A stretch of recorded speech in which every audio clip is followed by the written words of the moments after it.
Bismillahirrahmanirrahim. Assalamualaikum warahmatullahi wabarakatuh. Allah subhanahu wa ta'ala berfirman, A'udzu billahi minasyaitonir rajim.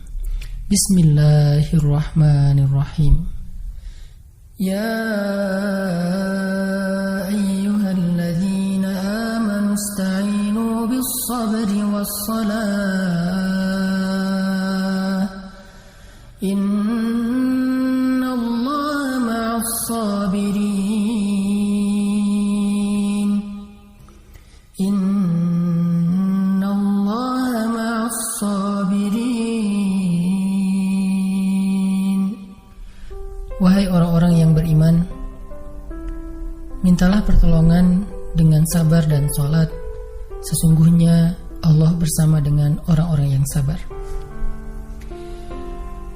Kita sering mendengar ayat ini disampaikan oleh para ulama, para da'i, para ustadz, tentang bahwa salah satu di antara cara menjemput pertolongan Allah subhanahu wa ta'ala itu adalah dengan melakukan ibadah sholat. Pertanyaannya adalah, sholat yang seperti apakah yang bisa menjemput pertolongan Allah dalam kehidupan kita pada saat kita sedang mengalami ujian yang berat? Banyak orang yang bilang, saya sholat tapi kok hidup saya gini-gini aja. Banyak orang yang bilang, saya udah sholat tetapi kok doa saya belum diijabah. Saya udah sholat tapi kok masalah saya masih belum selesai. Saya udah sholat tetapi kok musibah saya terus beruntun tidak pernah berhenti. Saya udah sholat tapi kok musibah terus terjadi dalam hidup saya. Sehingga teman-teman yang dirahmati Allah, kita perlu belajar sholat yang seperti apa yang bisa menjemput pertolongan Allah subhanahu wa ta'ala secara ajaib. Mari kita renungkan sebuah kisah yang pernah disampaikan oleh sahabat Anas bin Malik radhiyallahu an, bahwa dahulu di masa Nabi ada seorang laki-laki di kota Madinah yang melakukan perjalanan antara Syam ke Madinah untuk berdagang. Di tengah perjalanan, laki-laki ini dirampok oleh para perampok. Dia diberhentikan oleh seorang laki-laki, kemudian hartanya diambil, lalu setelahnya laki-laki itu menghunuskan pedang kepada orang ini. Pedagang ini mengatakan, wahai fulan, jika engkau menginginkan hartaku, ambillah, tapi biarkanlah aku melanjutkan perjalanan. Perampok itu mengatakan, adapun harta itu sudah menjadi milikku. Sekarang aku menginginkanmu, aku ingin membunuhmu. Merasa tidak punya pilihan, akhirnya pedagang ini mengatakan, wahai fulan, jika engkau ingin menyakitiku, membunuhku, maka lakukanlah. Tetapi sebelumnya berilah aku kesempatan untuk melaksanakan sholat 2 rakaat. Lalu perampok ini mengatakan, ya sudah, kalau begitu sholatlah, aku akan berikan engkau waktu sebentar. Maka pedagang ini pun mendirikan sholat dengan sholat yang sangat khusyuk. Di dalam sholat, laki-laki ini setelah membaca Al-Fatihah, dia membaca sebuah ayat di dalam surat An-Naml ayat 62. Apa ayatnya? Dia membaca kalimat, Amman yujibul muttarra idza da'ah.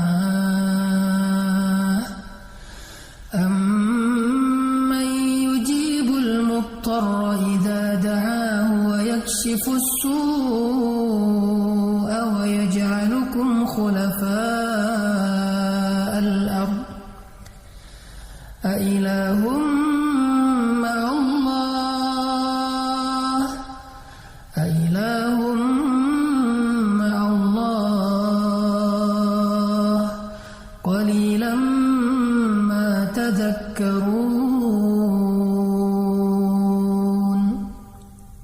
Bukankah dialah Allah yang memperkenankan doa orang yang dalam kesulitan apabila dia berdoa kepadanya, dan menghilangkan kesusahan dan menjadikan kalian sebagai khalifah di muka bumi?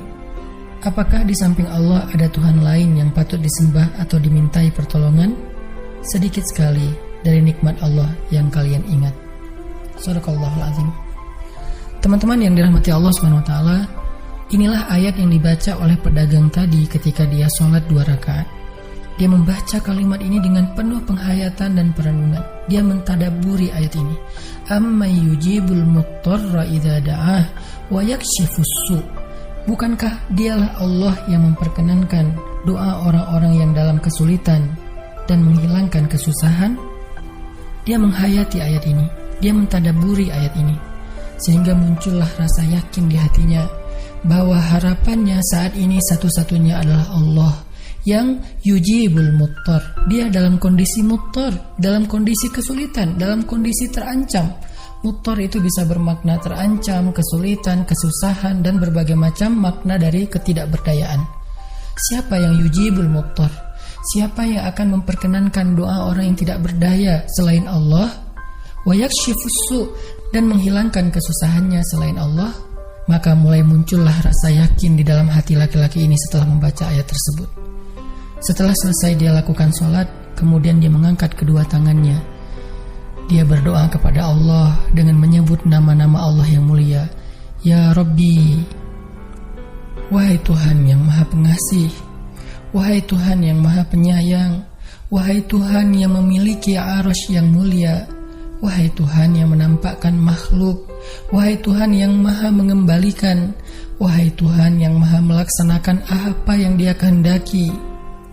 Aku mohon dengan cahayamu yang memenuhi sudut-sudut arasy-Mu. Hamba mohon kepadamu dengan kekuasaanmu yang menguasai makhluk-Mu, dan dengan rahmat-Mu yang meliputi segala sesuatu. Tidak ada Tuhan yang berhak disembah selain Engkau, ya Allah. Wahai Tuhan yang maha penolong, tolonglah aku. Laki-laki ini berdoa meminta kepada Allah dengan menyebut kebesaran Allah di arasy, menyebut cahaya-cahaya yang dimiliki oleh Allah yang meliputi arasy-Nya yang mulia. Tiba-tiba setelah selesai berdoa, muncullah seorang laki-laki dengan pakaian hijau bercahaya. Dia mengendarai seekor kuda berwarna abu. Dia mengeluarkan pedang. Lalu perampok tadi mencoba untuk menyerang laki-laki berkuda itu. Tetapi laki-laki berkuda itu menendang dengan kudanya sehingga perampok ini terhempas, terjatuh. Kemudian laki-laki tersebut membunuh perampok itu seketika. Kemudian pedagang itu bertanya, "Siapakah Tuan?" Lalu penunggang kuda itu menjawab, "Ketahuilah, saya adalah malaikat yang turun dari langit ketiga. Ketika kamu berdoa kepada Allah kali yang pertama, kami para malaikat mendengar suara gemerincing dari pintu-pintu langit.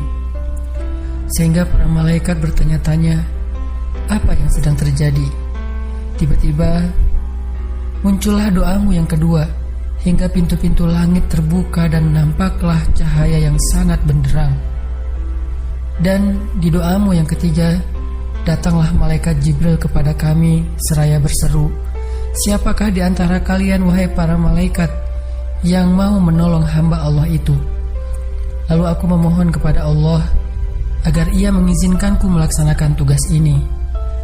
Wahai hamba Allah, ketahuilah, barang siapa yang berdoa dengan doa yang engkau baca tadi ketika dalam kesedihan, penderitaan, dan dalam keadaan sedang susah, maka Allah akan melepaskannya dari kesedihan dan akan menolongnya."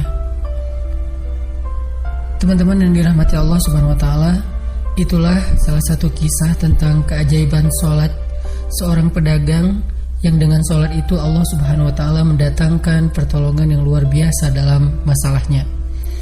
Pertanyaannya adalah, apa rahasia sholat pedagang itu sehingga Allah mendatangkan malaikat khusus yang menunggang kuda berwarna abu, lalu malaikat ini membunuh perampok yang ingin mencelakai pedagang itu?